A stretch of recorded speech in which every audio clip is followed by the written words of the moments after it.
Il n'est pas là en train de trembler, chef, patron. Il faut pas outrage au président. Non, il n'y a pas de bêtises comme ça dans des pays organisés. Il n'y en a pas. Parce qu'on sait que même le président peut se tromper. Et il faut le rappeler à l'ordre. C'est important. Le président, ce n'est pas Dieu. Le président, ce n'est pas Dieu. C'est un humain qui peut se tromper. Et pendant ce temps, il peut avoir des conseillers qui sont complètement abrutis ou des gens qui sont complètement lèche-pieds. Voilà, qui sont là pour un boulot, pour une opportunité.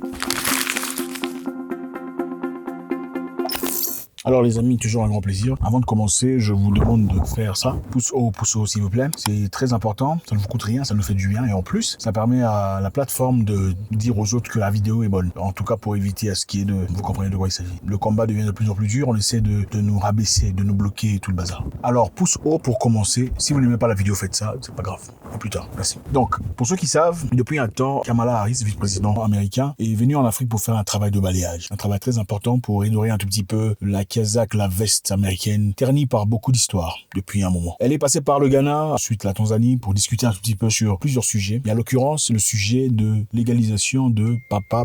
Vous comprenez de quoi il s'agit, on parlera dans la lingo. Pour ceux qui appartiennent, font partie de la Moïcassens depuis très longtemps, vous comprendrez très facilement de quoi il s'agit. On essaie évidemment de contourner, vous savez de quoi il s'agit. Alors, son programme était de légaliser papa, maman, dans l'histoire habituelle. Parlons ainsi de démocratie, c'est-à-dire la démocratie. Si vous êtes démocrate, vous ne pouvez vous prétendre démocrate seulement si vous légaliser cette histoire. Chose qu'on trouve quand même incohérent. Manquant de respect à la culture, la tradition, le norme de vie de beaucoup de personnes, en l'occurrence beaucoup d'Africains d'ailleurs. Alors, mettons ainsi la pression sur le président ghanéen de manière publique.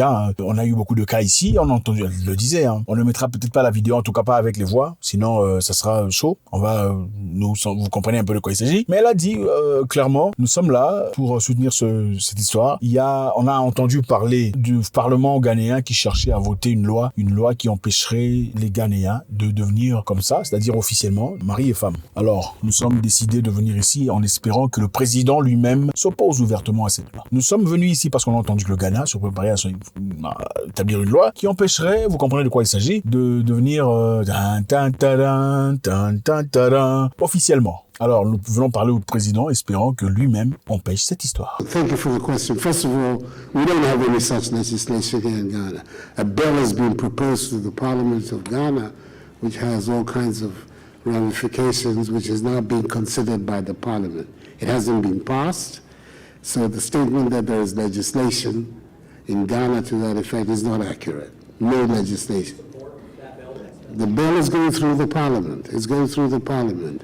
The Attorney General has found it necessary to speak to the committee about it regarding the constitutionality or otherwise of several of its provisions, and the Parliament is dealing with it.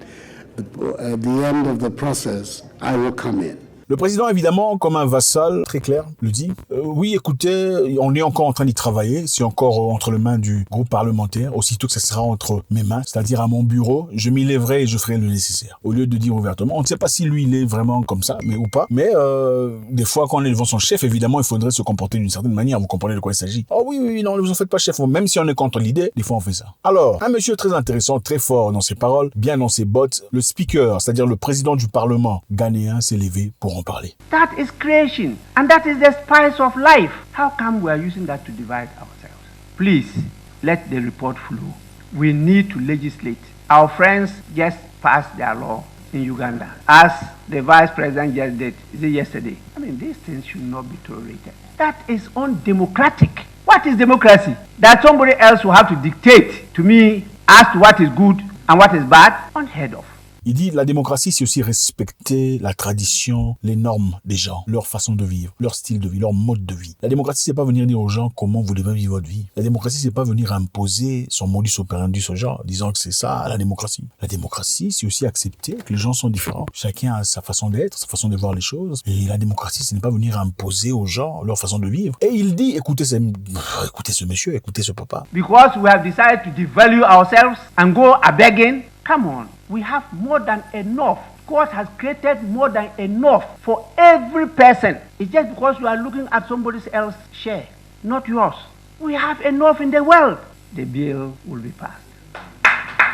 très intéressant. Il dit, qu'est-ce qui vous intimide? Pourquoi êtes-vous intimidés? Ne soyez pas intimidés. Levez-vous comme des hommes. La raison pour laquelle on est accroupi, on est courbé comme ça, pleurnichant, c'est parce que nous partons demander de l'aide. C'est parce que nous partons demander de l'aide. Et en parlant de l'aide, évidemment, c'est l'aide financière. C'est l'aide que donnent les États-Unis au Ghana. C'est l'aide à travers le FMI, l'aide à travers World Bank, qui évidemment, si ces pays grands et forts s'y opposent, vous n'en recevez pas. C'est à cause de l'aide. Il dit, le Ghana est béni. Nous n'avons besoin de rien de qui que ce soit. Et personne pour venir surtout nous imposer un style de vie. Moi, je pense que quand on va à Rome, on fait comme à Rome. Si les gens au Japon dansent à gauche, il faut danser à gauche. Pourquoi vous le ferez à droite? Ce serait impoli et irrespectueux, évidemment. N'est-ce pas? Alors, il a dit ouvertement, sans peur, sans avoir froid aux yeux. This is the word to His Excellency the President. There is no way he can intervene.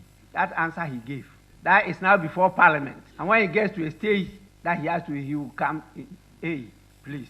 This is legislation. This is not execution. Wait until we pass it and then we direct you to execute it. That is when you come in. That is why we are representatives of the people. So in terms of law, which is part of policy, we finalize it. And then the executive now have the authority to implement it, to execute it.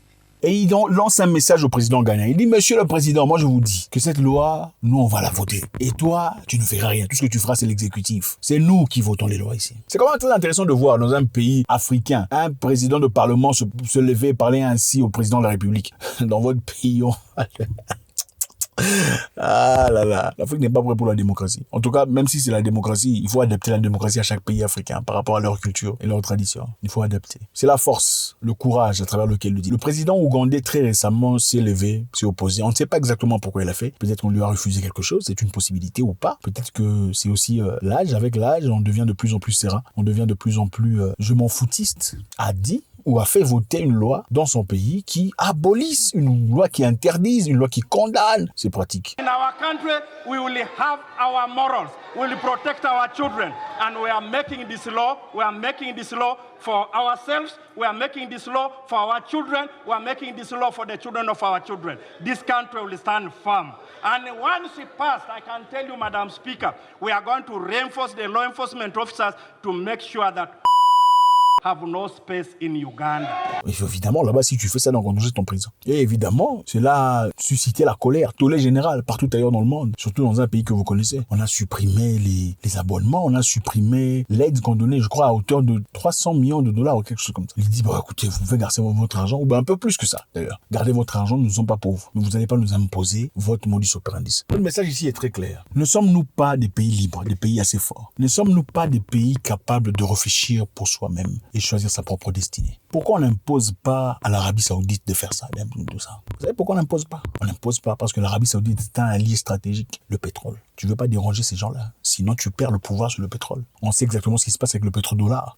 Petit à petit, les gens commencent à bouger, changer de camp. Et c'est très dangereux pour cette partie. Et je pense que la dernière chose qu'il faudrait faire en ce moment-ci, c'est de vouloir frustrer les Africains. Parce que les Africains, en ce moment-ci, sont des gens très importants pour cette guerre. En tout cas, une guerre internationale. Les Africains ne veulent pas se tourner vers qui que ce soit en tant que camp. On ne veut pas former de camp. Mais on commence à se sentir obligé de choisir un camp. Évidemment aussi, il y a deux groupes de personnes qui vous veulent. Vous avez déjà dealé avec les deux groupes. Il y a un groupe qui vous a clairement maltraité depuis très longtemps. Maltraité vos pères, maltraité votre grand-père. Et vient encore ici avec des histoires un peu impressionnantes, un peu poussant, bousculant. Il faut choisir les papa, maman, ou bien vous n'êtes pas une démocratie. Vous allez choisir qui? Il y a l'autre qui vous dit, bon, écoutez, on va annuler votre dette de 20 milliards de dollars. Vous nous proposez rien. Les autres là ne nous ont jamais dérangés et apparemment, ils n'ont pas envie de nous déranger. Vous continuez quand même, non, pour que vous soyez un pays, c'est-à-dire pays, il faut accepter ça.